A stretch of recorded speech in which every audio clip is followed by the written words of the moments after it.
Bonjour à tous et bienvenue sur La Retraite à 40 ans, le podcast pour prendre sa vie en main. Chaque dimanche, retrouvez une personne comme vous qui échange sans fil sur ses origines, ses ambitions, ses aspirations, sa relation à l'argent. Je m'appelle Victor Laura, je suis l'expert français du frugalisme et du mouvement FIRE, Financial Independence and Retire Early, indépendance financière et retraite précoce. Retrouvez mon livre La Retraite à 40 ans, c'est possible aux éditions Larousse. Pour rejoindre le mouvement FIRE, c'est sur devenirfrugaliste.com. Il y a une communauté, des workshops et des outils.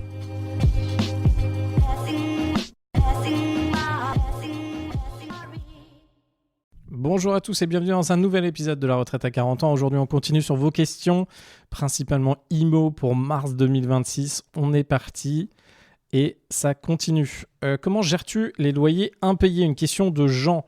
Alors, ça dépend de ce que vous avez comme type d'actif. Alors, je vais prendre le type d'actif qui est le plus simple. Normalement, c'est tout ce qui est locaux commerciaux, où là, vous avez un bail qui s'appelle 369, où indirectement, si un de vos locataires ne paye pas pendant un mois, vous pouvez l'expulser. Donc ça se fait avec un huissier. Donc si vous avez ça, en tout cas, rappelez-vous que ça ne fonctionne pas comme le bail habitation et que vous pouvez expulser des locataires qui ne payent pas beaucoup plus rapidement. Deuxième élément, si je suis en coloc, ça dépend de mon type de locataire. Donc en fait, j'aurais dû commencer par ça.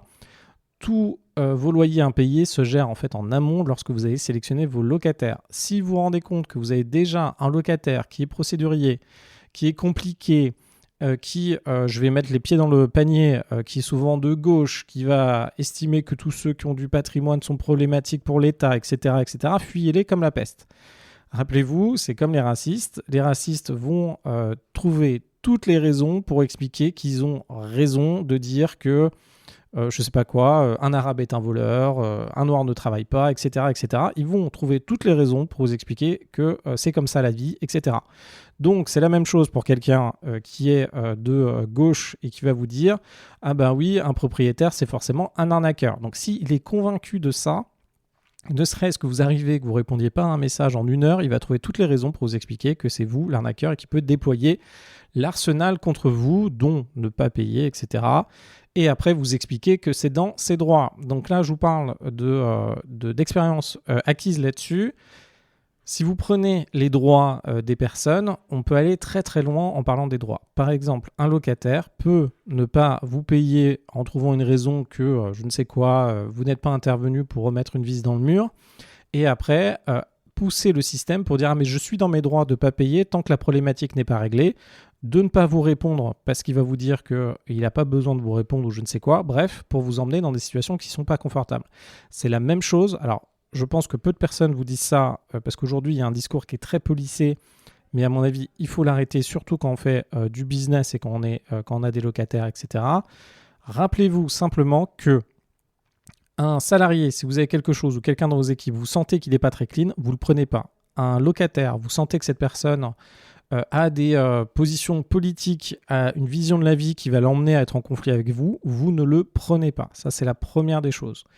Deuxième élément, il y a des types de populations que moi j'aime bien, qui sont des populations où ils sont plutôt à la recherche d'un type de bien et normalement ne vont pas vous poser trop de problèmes. Donc moi, alors ça peut poser d'autres problématiques, mais dans mes colocations que j'ai à Paris, en Île-de-France, j'ai beaucoup d'étudiants étrangers, américains, anglais, ça peut être africain, ça peut être de n'importe quel autre pays. Je fais des mix dans mes colocs pour que les gens s'entendent bien, que ce soit en termes de personnalité ou que ce soit en termes culturels. Donc j'ai des colocs qui sont plutôt typés. Alors j'ai beaucoup de colocs de filles. J'évite, par exemple, alors ça dépend dans quel contexte, mais j'évite de mélanger, par exemple, j'ai des colocs où il y a beaucoup de Russes, je vais éviter de mettre des Ukrainiens, sauf si les Ukrainiens sont plutôt OK avec les Russes. Bref, je m'assure que les gars sont plutôt bien entre eux.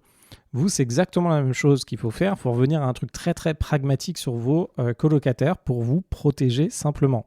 Proposer des bons biens, ça c'est très bien. Donc ça c'est comme si par exemple vous êtes développeur. Vous êtes développeur, vous faites un très bon produit. C'est très bien de faire un très bon produit, mais après, vendez-le à des bons clients, pas des gens qui vont vous expliquer que votre produit il est nul. Vous, c'est exactement pareil. Une fois que vous avez sélectionné ces bons profils, donc aussi pour les colocations, moi je prendrais des profils étrangers parce que ça marche bien. Les gens ils ont juste envie de ne pas se faire arnaquer, d'être safe, etc. C'est ce que vous allez leur proposer. En plus, si vous parlez anglais, je sais que vous êtes beaucoup à parler anglais, ça simplifie les échanges. Vous êtes réglo, je sais que vous êtes réglo, sinon vous n'écouterez pas ce podcast. Donc en tout cas, ça marche bien. Autre élément là-dessus, vous avez des assurances loyers impayés. Alors attention, ça marche plus ou moins bien. Dans pas mal de cas, ça marche pas trop bien. Les assurances d'État, donc les GLI d'État, attention à ça, parce que vu que c'est l'État qui s'en occupe, en vrai, l'État, son objectif, c'est que vous fassiez le max du boulot, qu'ils expliquent, qu'ils créent des facilités pour se dédouaner, et qu'à la fin, vous allez être les gars qui vont payer. C'est ça la strate de l'État, gardez ça en tête. Une fois que vous le savez, vous comprenez que ce qui est proposé par l'État, c'est pas forcément les bons systèmes, ça prend excessivement du temps et c'est compliqué pour vous. Donc en tout cas, si vous avez des colocations ou des appartements, principalement à Paris, vous pouvez utiliser Garant.me. Là, ça va être le locataire qui va payer pour l'assurance l'assurance loyer impayé. Moi, il y a quand même pas mal de cas où j'ai pas d'assurance loyer impayé en Ile-de-France, mais je suis très direct avec les personnes. Alors attention, faites-le directement en échangeant avec ces personnes-là. Est-ce que c'est légal ou pas? Je pense que... Alors, dans les propos, je pense que vous avez le droit de le dire. Après, dans le cas d'application, c'est plus compliqué. Moi, directement, quand j'ai des locataires dans mes colocations en Ile-de-France, je leur dis, écoute, voilà, là, tu as un loyer qui est pas mal, tu as une colocation qui est pas mal. Si demain, tu payes pas, en un mois, tu es sorti, est-ce que tu es d'accord? Et je vérifie son ressenti. Si je sens que la personne, elle doute un peu, je la vois un peu évidente, un peu à me mentir, etc. Je lui dis, OK, next. Voilà, ça ne m'intéresse pas. Par contre, une personne qui prend un engagement avec moi de si elle ne paye pas son loyer, elle sort. Si elle commence à être dans une période difficile, je lui dis, écoute, maintenant tu sors, tu trouves quelqu'un d'autre, tu reviens me voir plus tard. Mais là, je ne veux pas rentrer dans ce type d'échange qui va détériorer la relation et qui va nous emmener dans un terrain qui ne va pas être agréable pour nous deux. Donc voilà comment je fonctionne. Autre élément, pour tout ce qui est appartement, effectivement, dans des immeubles plutôt de province, là, vous avez plusieurs choses à faire. Vous pouvez déjà récupérer la CAF vous-même. Donc, moi, j'appelle ça souvent des appartements de CAF ou des immeubles de CAF. Vous avez des appartements, le loyer, c'est 500 balles ou 450 euros. La CAF, elle paye 400 balles, donc elle paye 80-90%. Donc, dans la plupart des cas, si vous voulez vous protéger de pas mal d'inconvenus, vous pouvez demander à être directement destinataire de la CAF. Donc en gros, la CAF vous paye directement, ce qui veut dire que votre locataire ne va pas puiser sur sa CAF pour faire autre chose, etc. Vous avez ces éléments-là. Donc ce que je fais pour mes loyers impayés, premier truc, c'est vraiment de sélectionner les locataires. Attention, si vous passez par des agences immobilières, les gars, grosso modo, en ont souvent quasiment rien à faire de qui vous mettent comme locataire. Eux, ils sont payés lorsqu'ils vous font rentrer un mec. Souvent, ils prennent un mois de loyer. Ils vont faire rentrer un mec qui va partir au bout de 3 mois. Il y aura des travaux à faire. Ils en ont strictement rien à carrer. C'est vous qui allez les financer. Donc attention à bien serrer les vis sur les agences. Soyez très présents. Si vous n'êtes pas présent avec les agences, ils vont vous entuber. Je vous le dis directement. Donc soyez vraiment présents. Demandez à chaque fois d'avoir des vidéos des appartements. Les agences vont vous dire « Ah non, machin, etc. » Non, attendez. Vous me faites une vidéo de l'appartement. Et là, bizarrement, c'est comme d'habitude, vous le savez très bien, quand on vérifie quelque chose, c'est là où on voit qu'il y a des pépins. Donc si on ne vérifie pas avec le mec qui passe rapidement dans l'appartement pour le relouer, ne fait pas de vidéo, et bien là, on se rend pas compte que, bah oui, derrière le canapé, il y a eu un problème, etc., etc. Donc soyez sérieux, soyez, je dirais, un peu dur quand même avec les gens pour avoir les informations qu'il vous faut. Autre question de Corentin, pourquoi tu n'achètes pas les apparts que tu sources pour les autres? Eh bien, très très bonne question. Donc déjà, j'en achète certains. Et deuxième élément, c'est surtout que mon dossier bancaire est horrible pour tout le monde. Il faut quand même se dire que quand vous allez voir une banque, et profitez-en surtout quand vous commencez et que vous êtes vierge. Vous commencez, vous êtes vierge d'endettement, vous êtes vierge de dette, vous allez voir un banquier, le banquier va vous voir en face, il doit récupérer vos 3-4 derniers bulletins de salaire et vos derniers relevés bancaires et vos derniers avis d'imposition.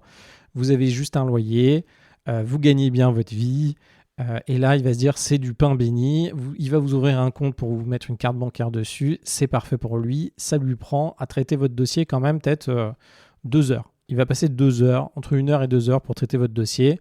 Alors pourquoi je vous dis ça? Parce qu'il y a souvent des allers-retours. Déjà, il doit vous rencontrer, il doit échanger, il doit récupérer les éléments, vérifier que c'est bon, de temps en temps vous reposer des questions, etc., etc.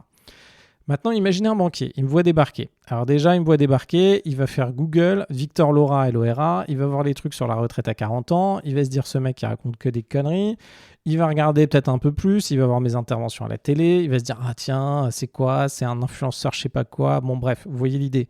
Deuxième élément, il va me demander mon dossier bancaire.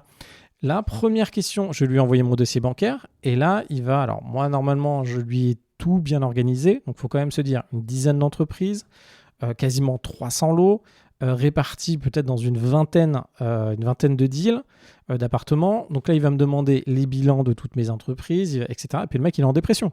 Le mec, ne serait-ce que pour comprendre ce que j'ai aujourd'hui, il va lui falloir 2 à 3 jours. Donc en fait, moi, pour obtenir des crédits bancaires pour des appartements à 250 000 euros, 300 000 euros, c'est un enfer. C'est un enfer que je le fasse personnellement. Du coup, quand moi je fais des opérations aujourd'hui, je le fais principalement en association avec certains d'entre vous, donc la plupart du temps des personnes qui sont dans le programme de coaching, ou dans la plupart du temps, c'est vous qui allez porter la dette. Et d'ailleurs, ça c'est une des façons que vous pouvez utiliser pour continuer à dépasser les fameux 35% d'endettement. En gros, d'autres personnes vont faire les investissements dans des entreprises, puis vont me revendre des parts d'entreprise. Donc c'est comme ça que je peux progresser.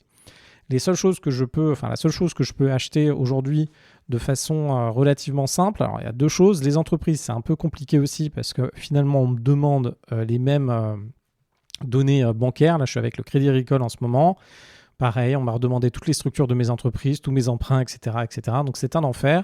Ça marche assez bien avec mes banques historiques. Donc, ça, c'est quand même bien. Essayez d'en avoir plusieurs. Donc, que ce soit la BNP, que ce soit la Banque Populaire, ils sont au courant depuis le début de tous mes investissements. Donc, ils voient tout, ils voient tous les échéanciers, etc. Du coup, eux, quand je leur demande un emprunt, ils me demandent d'actualiser, mais ils me connaissent, donc ils savent que ça va bien se passer. Les autres banques qui sont un peu nouvelles, un peu compliquées. Quand je rentre dans des deals, c'est un peu complexe. Donc, il faut juste le savoir. Autre élément, et c'est principalement dû au nombre d'appartements et au nombre de lignes de crédit bancaire et au nombre de banques. Donc voilà, faut le savoir. Donc en tout cas, moi, je continue à faire des deals sur les appartements que je source. Il y a aussi autre chose. Il y a un moment dans votre vie où vous posez la question de votre capacité de production et de gestion. Donc là, par exemple, disons que je source, et ça arrive très vite parce que finalement, chaque semaine, je signe entre 1 et 3 millions d'euros avec les personnes qui sont dans mon programme de coaching, donc n'hésitez pas à venir. Ce qui veut dire que c'est au minimum 3 à 5 deals par semaine qui sont signés. Ces deals-là, la plupart du temps, je les ai sourcés moi-même, c'est-à-dire que vous, quand vous venez dans mon programme de coaching, on fait directement un call d'1 heure et je prends votre situation, je vous explique votre stratégie bancaire par rapport à vos objectifs, et après, je vous trouve un bien en live. Et en fait, il y a une petite différence entre trouver un bien, savoir le négocier. Alors déjà, il faut le trouver le bien, très clair. Il faut savoir que ça va marcher, c'est très clair, pas de problème. Et après, il y a quand même un temps de production. Il faut aller visiter le bien, il faut avoir des devis artisans, il faut faire les devis artisans, il faut mener à bien le dossier bancaire, il faut mener à bien les travaux. Et après, il faut gérer les locataires, etc. L'enjeu qu'il y a, qui est quand même painful, c'est de faire la suite. C'est-à-dire que là, aujourd'hui, j'ai déjà beaucoup de charges en locatif. Donc, entre mes immeubles de bureau, j'y étais encore hier, lundi matin, en début de semaine, lundi matin, j'étais encore en train de régler des problématiques de porte. Alors, ceux qui ont vu mon passage sur TF1, problématiques de porte, problématiques de LED qui ne marchent plus, etc., etc. Même si j'ai des équipes, il faut quand même se rendre compte que je ne suis pas structuré encore aujourd'hui avec 5 personnes qui s'occupent de tous mes biens. Donc, j'ai encore une implication opérationnelle dessus. Du coup, ça demande du temps et ça, c'est complexe. Mais en tout cas, je continue à en faire et là, je continue à en faire certains, surtout ceux, les mêmes types de deals que je source pour vous. Et sinon, je les revends parce qu'il y a un moment, vous vous dites, OK, entre toucher 5 ou 10 000 euros de commission en vendant un bien ou faire le bien. Là, aujourd'hui, je n'ai pas le temps de faire le bien, d'en faire un de plus ce mois-ci, autant que je le propose. Alors, généralement, aux personnes qui sont dans mon programme ou sinon sur LinkedIn, je le propose pour que les gens puissent avancer. Moi, ça me permet de toucher un petit peu d'argent et de l'autre côté, ça permet que le deal soit fait et qu'on avance. Julie, coloc dans une grande ville du coup, pas à 15 minutes de la ville. Alors, ça dépend, Julie. Comme d'habitude, il faut à chaque fois tester les zones. Donc moi, je suis plus pour des questions de tension locative et de facilité de revente des biens, de faire des colocations proches des grandes villes. Donc Paris, Lyon, Strasbourg, etc. Montpellier, Cannes, voilà. Alors après, vous avez des villes un petit peu plus niches comme Cannes, etc. En tout cas, moi, je suis plus pour faire des colocs dans des grandes villes ou proches des grandes villes avec les accès aux grandes villes. Pourquoi ? Parce que vous avez des pôles économiques. Grosso modo, il y a des gens qui ont des boulots, qui ont de quoi payer, qui ont besoin d'être là, etc. Après, à 15 minutes de la ville, donc il y a des zones qui sont un peu plus niches pour faire des colocations. Moi, je trouve ça très bien. Donc, moi, j'en ai fait. Je continue à en faire dans des zones où, en fait, il y a très peu de colocs et ça cartonne et vous avez des rendements jusqu'à 20%.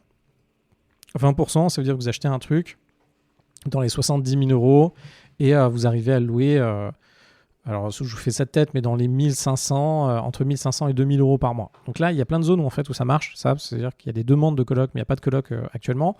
Il faut quand même se dire qu'aujourd'hui, pour moi, l'évolution de l'immobilier, il est assez simple. Je vais être aussi direct avec vous. Les Français sont pauvres et sont fauchés. Là, aujourd'hui, vous commencez votre vie, vous êtes étudiant, ou même jusqu'à 30 ans. En plus, si vous êtes un peu failleur, vous n'avez pas les moyens de vous louer un appart. C'est aussi simple que ça. Pourquoi ? Parce que votre appart va vous coûter, alors ça dépend des villes, mais disons Paris, votre appart va vous coûter 1000 balles par mois, entre 700 et 1000 euros par mois. Vous allez rajouter vos 100 balles d'électricité, vos trucs annexes, donc vous êtes à 800, entre 8, presque 900 jusqu'à 1200 euros par mois. Vous n'avez pas les moyens. Par contre, vous voulez habiter à Paris, ce qui est tout à fait entendable, parce que vous sortez, vous avez des cafés sympas, il y a vos potes, il y a les musées, il y a vous balader dans la ville, qui est quand même très agréable quand on est à Paris, il y a d'échanger, il y a l'impact culturel, etc. Votre problématique, ça va être simplement, ok, je ne peux pas faire ça, donc je vais en coloc. Et là, vous chopez des colocs à 500 euros, peut-être un peu plus éloignés, ou à 700 euros à Paris, vous pouvez avoir ça. Donc vous économisez 300 balles. Et ces 300 euros, ça vous permet de vivre. C'est pareil aussi pour les villes de province. Vous avez un studio qui est à 400 balles, vous avez une chambre de coloc qui est à 350. 350, tout est compris. 400 balles, vous rajoutez 100 euros de plus des emmerdes, etc. Vous êtes à 550, vous économisez 150 euros, 200 euros par mois. C'est énorme. Donc, grosso modo, il y a une réelle pression aujourd'hui sur l'immobilier. Ça ne construit plus parce que c'est trop cher et les gens n'achètent pas des produits trop chers construits. Ils préfèrent acheter de l'ancien. Les gens n'ont plus les moyens ou ne veulent plus. Et je pense qu'il faut faire attention aux deux. Il y a le fait de devoir se bouger dans la vie, et moi le premier. Il y a plein de choses qu'on peut faire. Moi, il y a plein de choses que je peux faire aujourd'hui pour démultiplier mes objectifs et atteindre une vie autre. Mais est-ce que je le fais aujourd'hui ? Non. Est-ce que je le fais Est-ce que j'évite de le faire par rapport à l'énergie et ce qui m'est demandé ? Oui, aussi. C'est-à-dire qu'on est tous à peu près au même point. On a envie de trouver son équilibre, qui est un équilibre qui est souvent dur pour tout le monde, mais en tout cas, il y a ça. Donc, tout ça pour vous dire que les colocs, moi, j'y crois vraiment beaucoup. Là, les mairies, les villes vont essayer de légiférer, etc. Bon, je ne pense pas que ce soit la bonne direction. Je pense qu'elles n'ont pas compris ce qu'il faut faire. Après, j'aimerais bien tester ce que je crois être juste dans ma façon de faire, mais peut-être que je me trompe aussi, parce que c'est des problèmes à tellement de variables que c'est un petit peu compliqué. Mais en tout cas, les colocations, moi je trouve que c'est très bien. Voir les immeubles des petits logements, c'est très bien aussi, etc. Donc, oui, c'est possible de faire des investissements qui ne sont pas dans les villes et qui sont à 15 minutes des grosses villes, voire même dans des petites villes. Mais attention, si vous faites ces investissements un peu niches qui sont à du 20% de rendement, prenez en compte que les 20% de rendement ne seront pas là ad vitam aeternam. Ça fait une quinzaine d'années que je fais ça. Quand j'ai commencé, il y a eu les premières colocs au Havre. On faisait des super rentabilités. Il y a eu des colocs à Roubaix. J'en ai fait beaucoup dans des maisons. On faisait du 2000 euros de cash flow, 2-3 000 euros de cash flow. Et hop, quelques années plus tard, plus de tension locative sur les colocs. On est tombé à du 1000 euros de cash flow, c'est déjà bien. Par contre, c'est plus dur de trouver des colocataires. Et maintenant, Roubaix, c'est plutôt les studios qui marchent, etc., etc. Donc en tout cas, ça cartonne pas mal. Louis, autre question sur les colocations du coup. Le marché ne sature-t-il pas des colocations? Coloc is the new Airbnb. Hausse des standards des locataires avec hausse de la demande et tension des prix. Bon, grosso modo, c'est un peu ce dont je vous parlais sur Roubaix. Roubaix is dead en coloc, ça va revenir dans quelques temps une fois que le marché sera tassé. Il faut juste vous dire, c'est un peu comme Bitcoin, c'est un peu comme la bourse. Il y a des effets de mode, il y a des effets de tendance. En fait, c'est comme les business, vous le voyez aussi autour de vous. Il y a un moment, par exemple, il n'y avait pas de restaurant chinois à Paris. Les restaurants chinois sont arrivés, il y en a eu beaucoup. Après, il y a eu la problématique d'un documentaire et en même temps un effet de mode sur les restaurants japonais plutôt de manger des sushis. Du coup, tous les restaurants chinois sont passés en restaurants sushis. Donc, on a perdu beaucoup de restaurants chinois. Après, il y a eu l'effet des bubble tea. On s'est mis à faire des bubble tea. Bref, il y a à chaque fois des effets de mode qui aspirent. C'est pareil dans l'immobilier, c'est pareil dans les vacances, etc. Il y a des effets de mode qui aspirent, des sports de mode, etc., etc. Vous, ce qui peut être intéressant, mais attention, il faut surfer sur la mode, mais il faut en faire beaucoup. Faites-en toujours beaucoup parce que juste un truc qui vous rapporte 300 balles c'est bien, mais il faudrait avoir 10 qui vous rapportent 3000 ou 10 qui vous rapportent 10 000, c'est mieux. Et deuxièmement, je ne pense pas que la coloc soit le new Airbnb. À mon avis, ça va avancer, ça va rester dans le temps. On a une problématique de logement, on a une problématique d'argent et ça, je ne vois pas les choses changer là-dessus. Je ne vois pas demain une croissance des gens qui ont beaucoup plus d'argent. Donc en fait, les colocations sont pour moi quelque chose qui va durer dans le temps. Est-ce que ça va être légiféré comme les Airbnb ? Je pense que dans certains endroits, des mairies vont tenter de légiférer, mais à un moment, elles vont se rendre compte que c'est contre-productif parce qu'elles ont besoin d'endroits pour loger des personnes. Elles vont revenir sur des optiques de logements sociaux qui, pour moi, sont un peu... dans la plupart des cas, c'est un peu des aberrations. Elles devraient plutôt faciliter la construction, pas forcément de logements sociaux, mais en fait faire des vrais plans d'urbanisme. Il faudrait qu'ils se reposent là-dessus et que ça puisse avancer. Donc voilà, c'est un peu ce que je disais. En gros, les gens, ils sont obligés d'avoir des logements. Ceux qui ont les moyens auront des logements un peu comme avant et encore. Et les autres, ils ont besoin d'avoir de la thune pour des vacances, de la thune pour se chauffer. Donc, ils paieront ça. On passe. Julie, intéressant le rachat de conciergerie. Je n'ai jamais eu d'annonce. Ah oui, alors j'ai fait un rachat pour le coup de conciergerie. On était sur plusieurs deals, donc n'hésitez pas à venir dans le programme plutôt reprise de boîte, ceux que ça chauffe. Donc conciergerie, ça peut être intéressant. Attention, vous êtes quand même confronté aux problématiques du Airbnb. Donc si on reprend l'immobilier de façon générale, le plus simple à gérer, ça va être l'immeuble de rapport dans la plupart des cas. Un peu moins simple, la colocation, et le beaucoup moins simple, le Airbnb. Pourquoi ? Ça revient principalement alors ça dépend à qualité d'actifs équivalent. Ça revient... Enfin, équivalent vu le secteur. Donc, si vous faites du Airbnb, il faut que la qualité de l'actif soit largement supérieure à l'immeuble de rapport. Mais bon, on va dire que vous avez des biens qui sont convenables, enfin, qui sont bien pour chacune des catégories. En fait, ce que je suis en train de dire, c'est sur la conciergerie, en fait, pourquoi vous avez cet ordre-là, c'est au taux de remplacement de vos locataires et au risque que vous ayez des problèmes en remplaçant vos locataires. Donc ça, c'est le vrai sujet.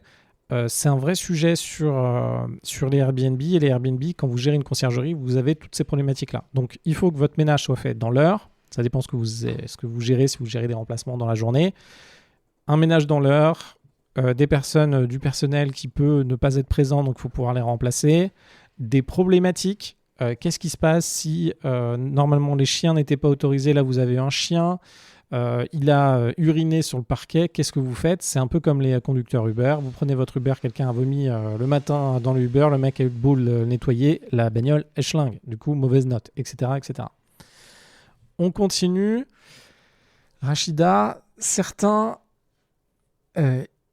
évitent d'investir dans des villes qui sont soumises au permis de location. C'est pas mal d'emmerde. Est-ce que c'est quelque chose qui te refroidirait personnellement ? Alors, moi, j'ai beaucoup d'endroits qui sont devenus des villes avec des permis de louer dans le sud, un peu partout d'ailleurs. Permis de louer, alors je pense que ça va se tasser dans le temps, mais au début, les mairies s'emballent, demandent des choses. Alors, ça devient lunaire en fait. Vous avez des immeubles qui sont totalement insalubres, qui sont loués. Vous faites les choses bien, la mairie arrive et vous trouve des trucs parce que le gars n'a même pas compris comment marchait l'électricité pour vous interdire de louer. Après, il faut partir en débat avec la mairie. Eux, ils n'ont rien à faire. Ils vous répondent quand ils veulent. Je suis désolé de cracher sur les mairies là-dessus, mais il faut arrêter. J'ai eu des problèmes avec pas mal de mairies où les gars, ils foutent que dalle, ils savent pas, ils vous renvoient, vous perdez du temps. Sauf que vous avez votre emprunt qui court. Eux, ils en ont rien à carrer. Franchement, c'est lunaire dans beaucoup de mairies. Donc, en tout cas, moi, ça ne me refroidit absolument pas les permis de louer. C'est comme d'habitude, il faut comprendre quel est leur angle d'attaque. C'est comme les examens à l'école. Vous regardez exactement ce qu'ils vont... Alors, vous regardez ce que vous êtes censé faire, oui. Mais surtout, vous regardez eux ce qu'ils vont regarder et ce que vous êtes censé faire pour avoir une bonne note. Voilà. Et vous faites ce qui doit être fait pour avoir une bonne note. Donc, si vous devez faire des trucs qui sont cons, faites des trucs qui sont cons pour que ça passe pour avoir la bonne note. Tiens, je suis remonté aujourd'hui, là. Vous m'avez remonté.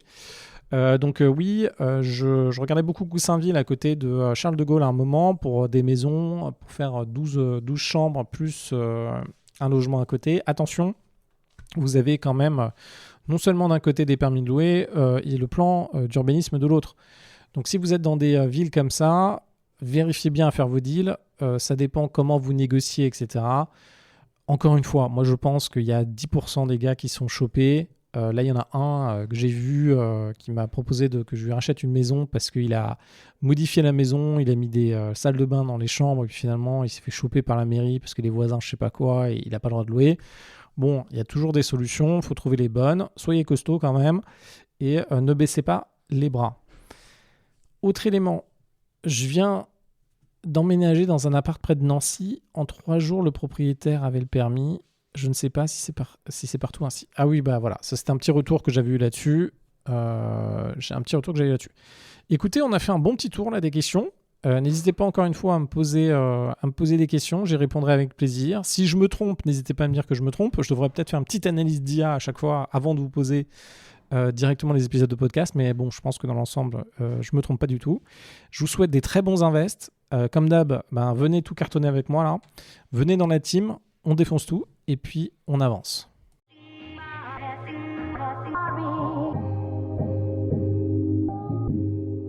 Vous venez d'écouter un épisode de La Retraite à 40 ans. N'hésitez pas à en parler autour de vous, à vous abonner, à rajouter 5 étoiles et à mettre un petit commentaire. Ça nous aide vraiment beaucoup. Pour être informé des nouveautés, rendez-vous sur devenirfrugaliste.com. Une question ? Je réponds sur LinkedIn, Victor Lora, L-O-R-A. Et surtout, n'oubliez pas, vous êtes déjà au top.